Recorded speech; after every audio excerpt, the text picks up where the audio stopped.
جو خوف ہے نا یہ انسان کو روکتا ہے بڑے کام کرنے سے. میں ہار نہ جاؤں.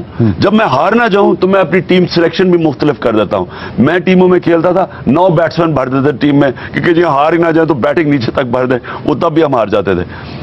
آپ جب جیتنے کا سوچتے ہیں تو آپ پھر اپنی جیتنے کے مطابق اسٹریٹجی بناتے ہیں, اور یہ آپ جب ہار کا خوف چلا جاتا ہے وہی انسان جیتتا ہے.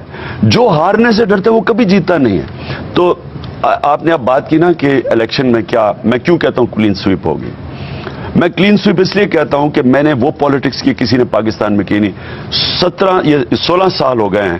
16 سال ایک گراس روٹ پارٹی بنائی, چانسز ملی گورنمنٹ کا حصہ بنے میں, نہیں بنے. اپنے موقع پہ کھڑے, لوگوں نے مذاق اڑایا, یہ ہے جی اس کو سیاست نہیں سمجھے ہوگا. میں کہتا گیا کہ ایک دن اس ملک کی یہ قوم اٹھے گی چینج کے لیے, میں اور تب ہی میری چانس ہے.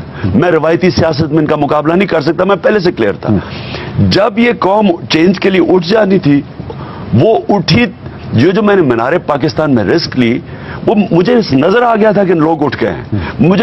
مجھے نظر آ گیا تھا کہ پاکستان کا نوجوان فیصلہ کر بیٹھا ہے, تب میں نے چانس لی.